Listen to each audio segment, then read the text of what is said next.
오늘의 말씀은 사무엘상 30장 6절 말씀입니다. 백성들이 자녀들 때문에 마음이 슬퍼서 다윗을 돌로 치자 하니 다윗이 크게 다급하였으나 그의 하나님 여호와를 힘입고 용기를 얻었더라. 아멘.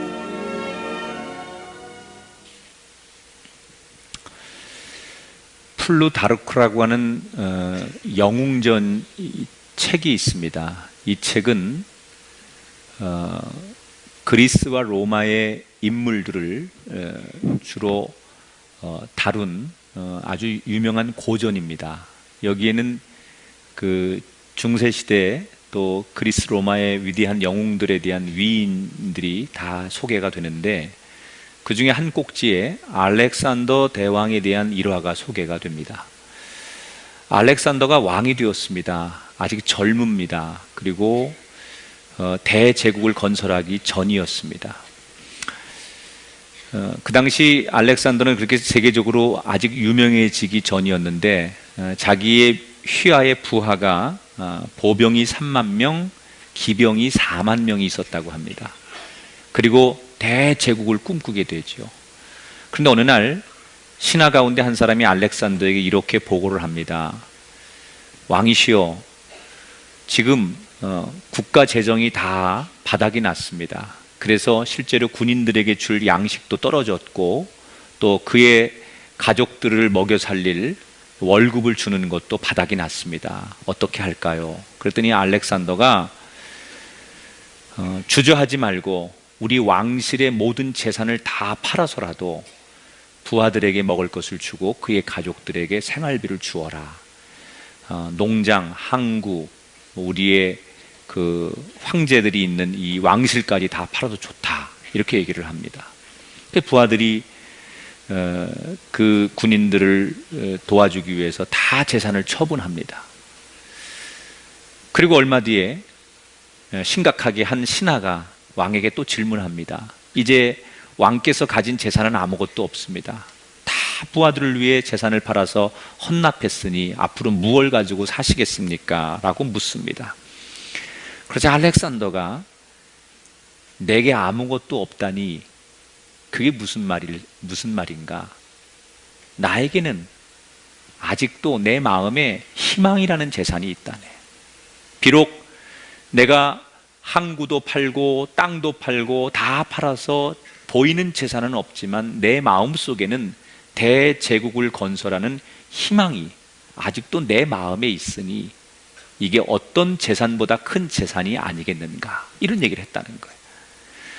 이 이야기가 돌아서 자기의 부하들에게 다 전달이 됩니다. 이 이야기를 들은 병사들이 또는 신하들이 알렉산더가 그런 얘기를 했다는 얘기를 듣고 감동을 받습니다. 그리고는 자기들이 받았던 월급이나 왕이 재산을 처분해서 주었던 그 재산의 일부를 다시 도로 다 가져와서 왕에게 내밀면서 왕이 가지신 그 희망의 재산에 우리가 동참하고 싶습니다. 왕께서 희망을 가지고 대제국의 건설을 꿈꾸는데 그 희망에 우리가 동역자가 되고 싶습니다. 감동해서 자기 것을 내놓고 그 군인들로 하여금 같이 전 세계의 대제국을 건설했다는 이야기입니다. 여러분, 사회가 어둡고 경제적으로 문제가 많을수록 역설적이지만 오히려 우리에게 돈이 필요한 게 아니라 희망이 필요한 거예요. 사실 알렉산더가 지금 국가 재정의 위기를 만나고 여러 가지 자기 지도력의 위기를 만났을 때 그것을 희망의 지도력, 희망을 선포하면서 긍정의 마인드로 그 위기를 이겨냈습니다. 그러니까 위대한 지도자들은 고난이 오고 위기가 올 때 그것을 잘 돌파해내죠. 오늘 우리가 만날 다윗의 이야기도 그렇습니다. 다윗이 알렉산더처럼 위기를 만납니다. 그런데 알렉산더와는 다른 방법으로 자기 삶의 고난과 위기를 돌파해냅니다. 지금까지 다윗이 만난 위기는 주로 외부적 요인에 의한 위기를 많이 만났죠. 사울 때문에, 블레셋 때문에, 또는 경제적인 것 때문에, 다 이것은 사실 외부적인 문제 때문에 생기는 고난이었습니다. 그런데 오늘 본문에서 만나는 위기는 내부적인 문제, 쉽게 얘기하면 자기를 따르고 한 식구라고 생각하고 내 편이라고 생각하는 공동체의 갈등에서부터 문제가 생깁니다. 부하들이 다윗을 향해 반란 아닌 반란을 일으키게 돼요. 사실 이 지금 다윗과 함께 블레셋까지 망명하 살고 있는 이 부하들은 어떤 사람들입니까?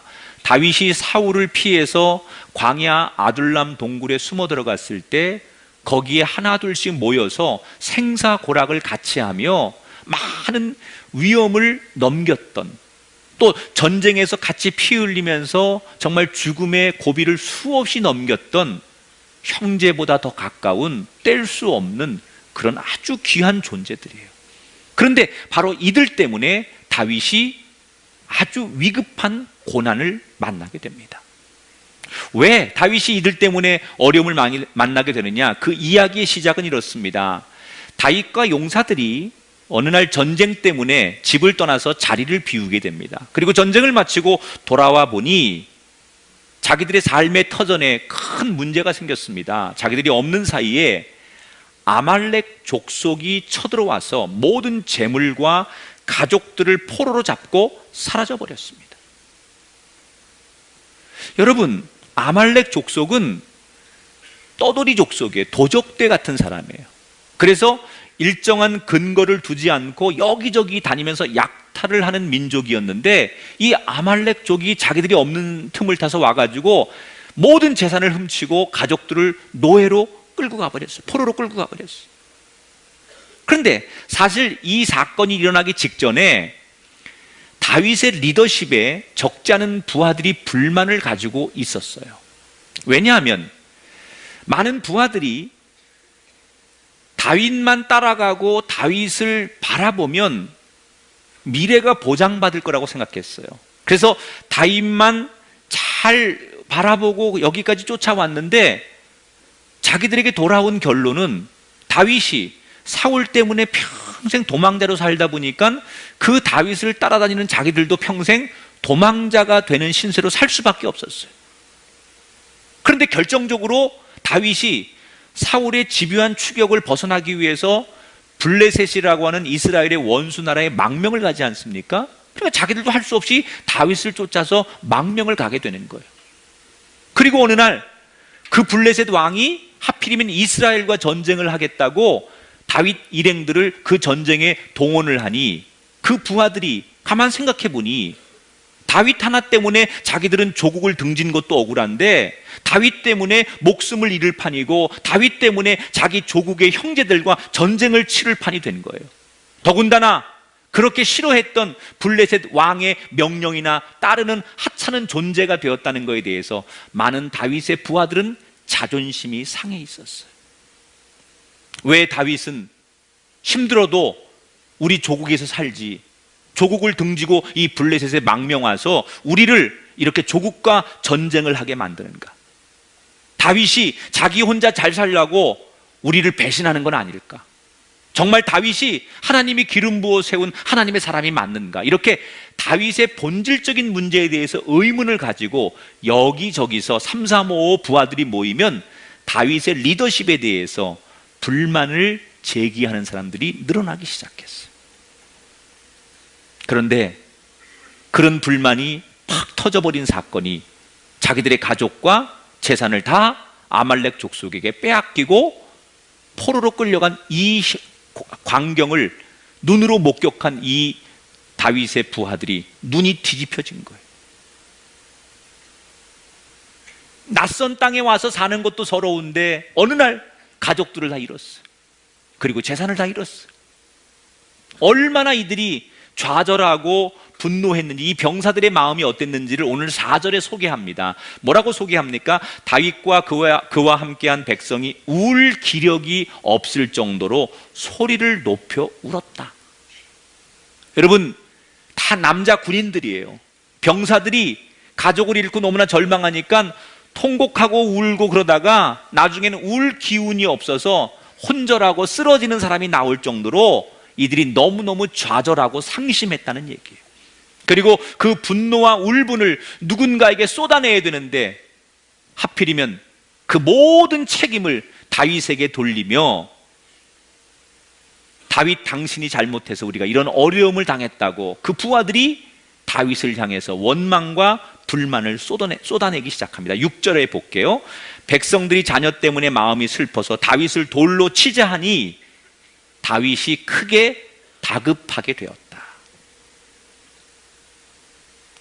눈이 뒤집어진 이 부하들이 그동안 잘 지냈던 자기 지도자 다윗에게 몰려와서 돌을 들고서 당신 때문에 이렇게 됐으니 당신의 자녀들도 당신의 아내도 우리처럼 똑같이 고통을 당해야 한다고 거의 미친 사람들처럼 다윗을 향해서 돌로 치려고 하는 절대절명의 위기 상황이 지금 목격되는 거예요.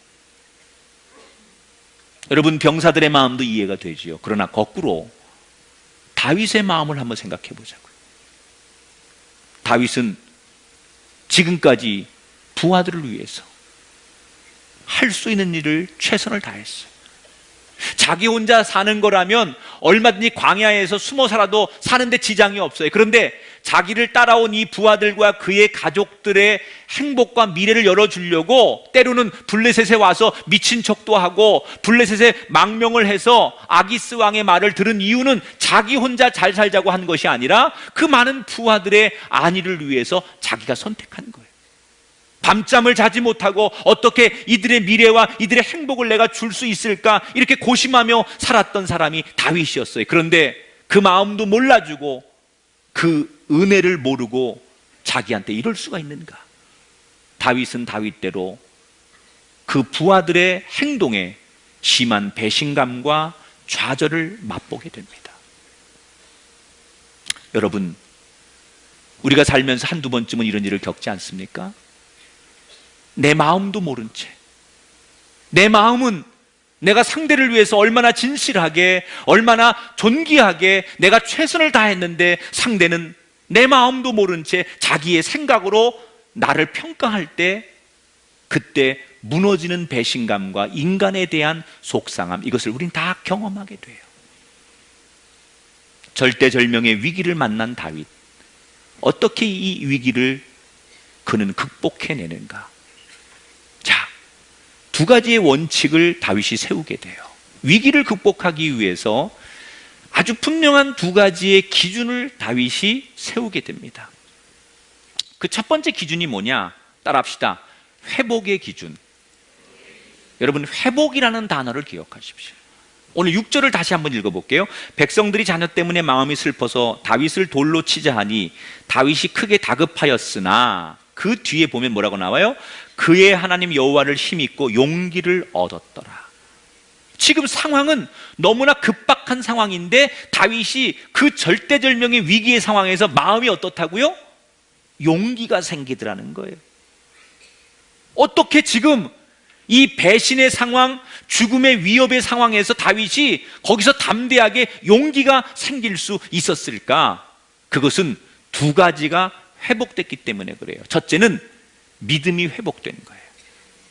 여러분, 다윗이 블레셋의 망명을 가서 사는 동안이 성경에 사무엘상 27장부터 30장까지 나와요. 그게 다윗이 블레셋에서 망명한 기간을 설명하는 장이에요. 그런데 어디를 읽어봐도 다윗이 블레셋에서 망명하는 동안 하나님을 찾은 구절이 하나도 없어요.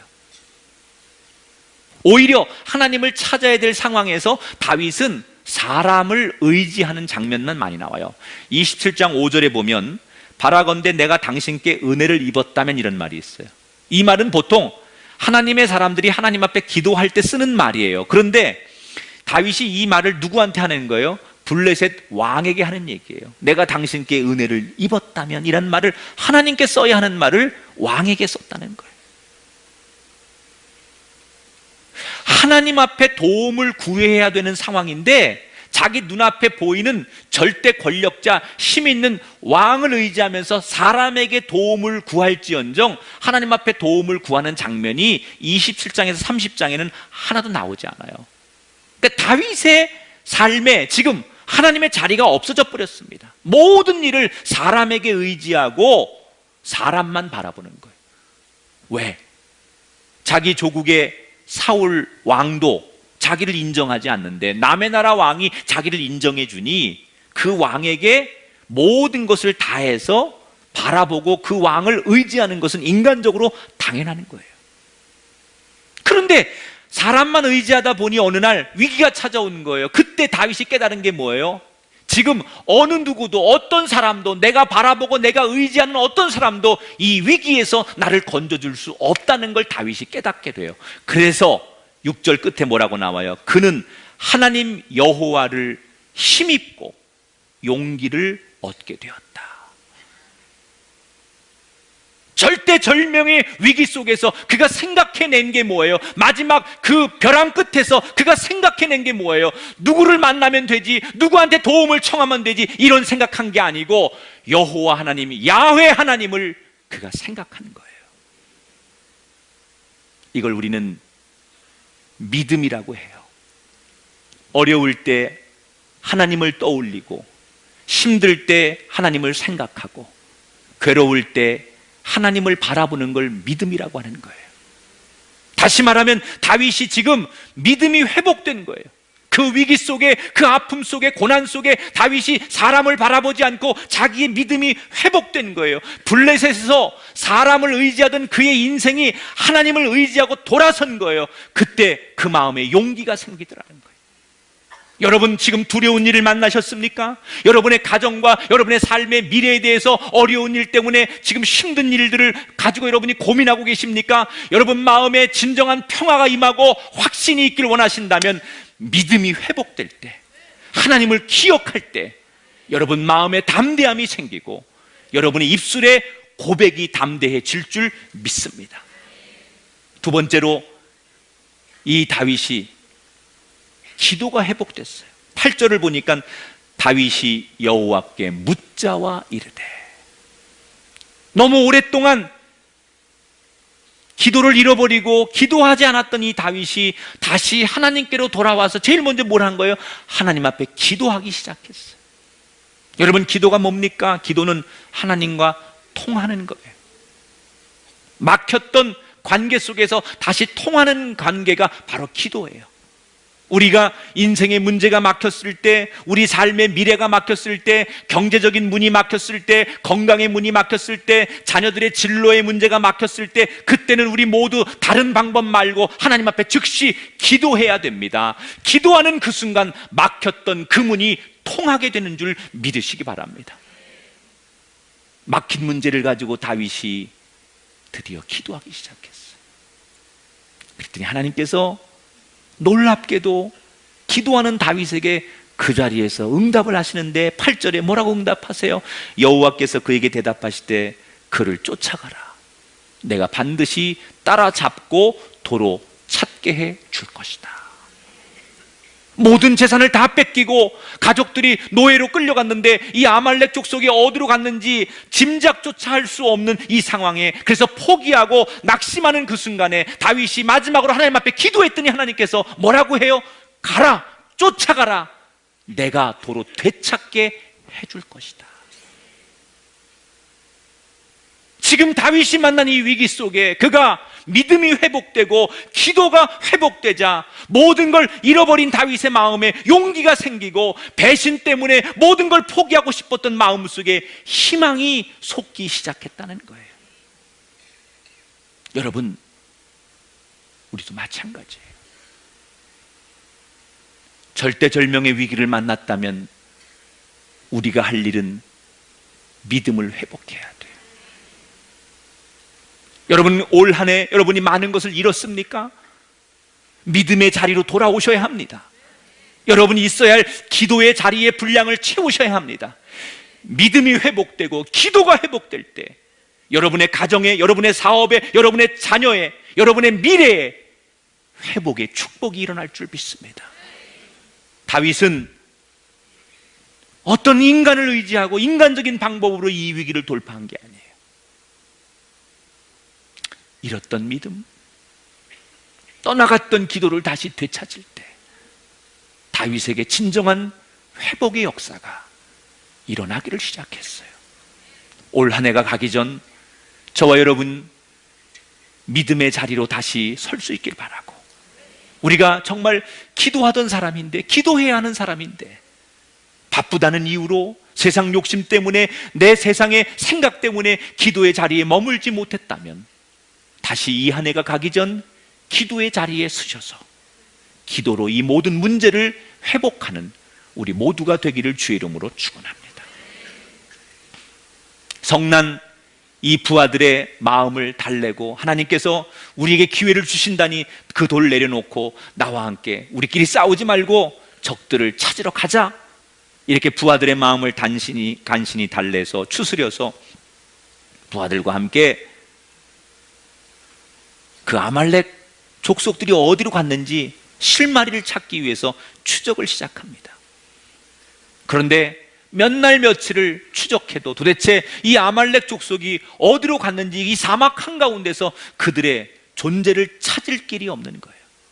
얼마나 고군분투했는지 성경에 보니까 600명의 부하들을 이끌고 추적을 시작했는데 그 과정이 얼마나 강행군이었든지 200명이 중간에 낙오하기까지 했어요. 병력은 지치고 전투가 가능한 병사의 숫자는 점점 줄어들고 도대체 동서남북 어디로 가야 할지 알 수 없고 마음은 급한데, 바로 그 힘들고 어려운 그 순간에 더 큰 숙제 하나가 다윗의 앞에 떨어지게 돼요. 추적을 시작한 지 며칠 되던 어느 날 사막 한가운데를 지나가는 다윗의 일행에 물체 하나가 발견이 돼요. 가만히 가서 보니까 사람 하나가 사막 한가운데 쓰러져 있는데 딱 보아하니 애굽인 노예예요. 외국 사람을 다 알 수 있잖아요. 딱 보니 애굽인 노예인데 숨만 간신히 쉬고 의식이 없고 죽어가는 사람이에요. 행색이 너무 초라해요. 아주 형편없는 노예가, 이유는 어떤지 모르겠지만 이 사막 한가운데서 죽어가고 있는 거예요. 여러분, 지금 다윗이 처한 상황이 어떻습니까? 우리가 보통 골든타임이란 얘기하죠. 의사들이 환자를 살릴 수 있는 그 시간을 놓치면 안 된다. 그래서 그 시간 안에 환자를 다시 수술하든지 회복시켜야 한다. 이걸 골든타임이라고 해요. 경제도 마찬가지. 그 시간을 놓치면 경제가 떨어진 것을 다시 일으킬 수 없다. 골든타임. 뭐든지 우리가 문제를 해결하는데 가장 적절한 그 시간을 넘어서면 몇 배로 어려워지기 때문에 회복하기가 어려워서 그 골든타임을 놓치면 안 된다고 얘기해요. 지금 다윗이 아말렉 족속을 쫓아가서 가족들을 다시 찾아올 수 있는 시간은 골든타임이 정해진 거예요. 더 시간이 많아지면 끌려간 이 가족들이 노예로 끌려가서 결국은 어디 다 외국으로 팔려가게 되면, 뿔뿔이 흩어지면 그 가족들을 영영이 찾을 수가 없는 거예요. 너무나 급한 상황이기 때문에 지금 눈앞에 애굽의 노예가 죽어가고 있지만 못 본 척하고 갈 수 있는 상황이에요. 아무도 하찮은 이 노예가 죽어가는 걸 살리지 않았다고 뭐라 그럴 사람이 없어요. 우리말로 하면 내 코가 석자인데 내가 남의 처지나 형편을 돌봐줄 여유가 없는 상황이죠. 그런데 다윗은 이 다급하고 위급한 상황에 그 하찮은 애굽인 노예를 그냥 지나치지 않고 그를 데려다가 돌봐주고 치료해주기 시작해요. 여러분, 물론 당연히 그래야 되지만 지금 더 큰 문제가 있는데 다윗이 꼭 그렇게 해야 될까? 왜 다윗은 가족을 살리고 지금 더 큰 사람의 생명을 살리는 이 일을 하다가 시간을 멈춘 채 하찮은 그 애굽인 노예 하나를 살리기 위해서 시간을 지체할 수밖에 없었는가? 그것은 다윗이 이미 경험한 거예요. 자기가 오랜 세월 동안 광야 생활을 하다 보니 이 광야는 꼭 내가 똑똑하고 내가 잘나야만 사는 곳이 아니라 누군가 자비를 베풀어야만 사는 곳이 광야라는 것을 다윗은 아는 거예요. 자기처럼 약자가 이 광야에서 살아남는 방법은 내가 강자가 되는 것이 되어서 사는 게 아니라 나같이 약한 사람에게 누군가가 자비를 베풀고 은혜를 베풀고 사랑을 베풀어야만 사는 곳이 광야라는 것을 이 다윗은 이미 자기의 삶을 통해 터득한 거예요. 그래서 약한 자를 돌보는 이것은 이 광야를 살아가는 사람에게 누구나 다 필요하다는 것을 다윗은 이미 알고 있었던 거예요. 비록 그가 하찮은 노예지만 자기도 누군가에게 사랑을 입고 이 자리에 있는 건데 내가 이 사람에게 사랑을 베풀 수밖에 없지 않을까라는 생각에 그는 그 노예를 그냥 버려두지 못하는 거예요. 여러분, 오늘 우리가 이 마음이 필요해요.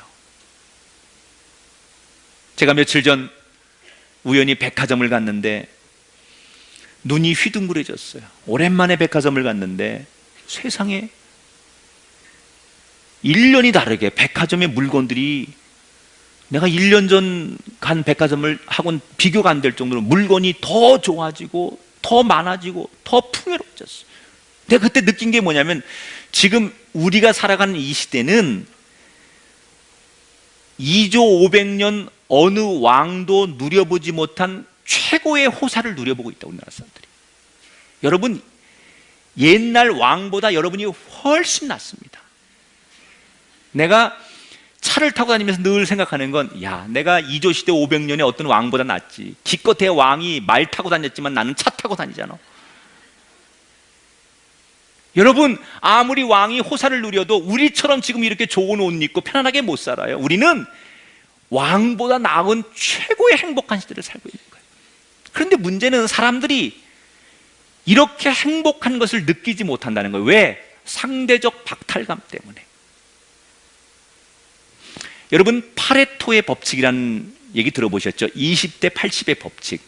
이걸 적용하면, 경제에 적용하면 이러는 거죠. 경제 활동하는 20%가 80%의 돈을 움켜쥔다, 상식적으로. 또 인구 20%가 그 나라의 부동산 80%를 소유한다. 이게 파레토의 법칙이에요. 근데 대충 맞거든요, 이게 어느 영역에다가 이 법칙을 적용해도. 그런데 지금 우리나라는 이 법칙이 적용이 안 돼요. 예를 들어서 우리나라는 현재 땅 부자 5%가 우리나라 전체 개인 토지의 82.7%를 가지고 있습니다. 우리나라 상위 1%가 소유한 땅이 51.5%에 해당합니다. 그러니까 나머지 99%는 뭐예요? 상대적 박탈감에 허덕이고 절망하고 있다는 거예요. 지금 오늘 본문에 이 다윗은 자신도 급하고 남에게 자비를 베풀 수 없는 때에 노예에게 자비를 베풀고 있어요. 그런데 여러분, 이 말도 안 되는 이 행동에 대해서 놀라운 결과가 찾아와요. 자, 이 노예가 며칠을 잘 돌봤더니 드디어 의식을 차리고 깨어났습니다. 그런데 이 노예가 일어나서 말을 하고 대화를 해보니까 놀라운 사실을 확인하는데, 알고 보니 이 노예가 어떤 사람이에요? 자신들을 공격한 아말렉 사람들이 부리던 노예였어요. 세상에나, 노예가 깨어나 보니 자기가 아말렉 사람들로부터 평생 노예로 살았는데 어느 날 사막을 가다가 자기가 병들어서 아프고 더 이상 힘을 쓰고 일을 못하니까 아말렉 사람들이 동물 버리듯이 그냥 귀찮으니까 자기를 그 사막 한가운데 죽으라고 버려두고 갔는데, 이런 하찮은 자기를 다윗이 살려준 거예요. 그리고 얘기를 들어보니 아말렉 사람들을 쫓고 있다는 거예요.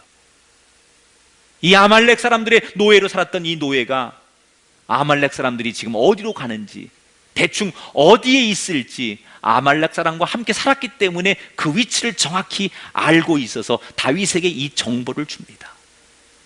기가 막히지 않아요? 그렇게 아말렉 족속을 쫓아가려고 실마리를 찾아 몇 날 며칠을 헤매도 실마리 하나 찾지 못했던 다윗의 일행에 어느 날 죽어가는 한 영혼에게 자비를 베풀었을 뿐인데 모든 문제가 여기서부터 풀려지기 시작했다는 거예요. 그 애굽의 노예를 쫓아서 가보니 거기에 아말렉 족속들이 있다는 거예요. 16절을 볼게요. 그가 다윗을 인도하여 내려가니 그들이 크게 약탈하였으므로 말미암아 먹고 마시며 춤추고 있는지라. 아말렉 족속이 어디 가서 남의 것을 약탈해서 그 기쁨에 취해서 술을 마시고 취해서 널브러져 있더라는 거예요. 이때 다윗의 일행이 기다렸다가 그들이 술 취해 정신을 못 차릴 때 그 아말렉 족속을 기습으로 공격하고 결국은 대승리를 거두게 돼요. 여러분, 만일 결과론적인 얘기지만 이 다윗이 자기 장래에 대한 불안과 지금 현실의 문제 때문에, 부하들의 그런 배신 때문에 마음이 강팍해지고 노예에게 자비를 베풀 수 있는 상황에서 내 코가 석자인데 무슨 자비를 베푸냐고 그냥 지나쳐버렸다면 그는 평생 아말렉군이 어디에 숨어 있는지, 그리고 자기의 가족들을 되찾는 일이 불가능했을지도 몰라요. 그런데 그 위기 속에 여건은 자비를 베풀 여건이 아니에요. 형편은 내가 누군가를 도와주고 내가 누군가에게 사랑을 베풀 형편이 못 돼요. 그럼에도 불구하고 자비의 마음을 잊지 않았던 다윗에게 하나님은 모든 것을 회복할 수 있는 축복을 주셨다는 거예요. 여러분, 오늘 우리 시대에 이 자비가 필요하지 않겠습니까? 여유가 있다고 해서 자비를 베푸는 게 아니에요. 조건이 맞아야 자비를 베푸는 게 아니에요. 오히려 여유가 없는 시대이기 때문에, 희망이 없는 시대이기 때문에 더욱더 이 세상에서 우리 성도들의 자비가 필요할 거예요.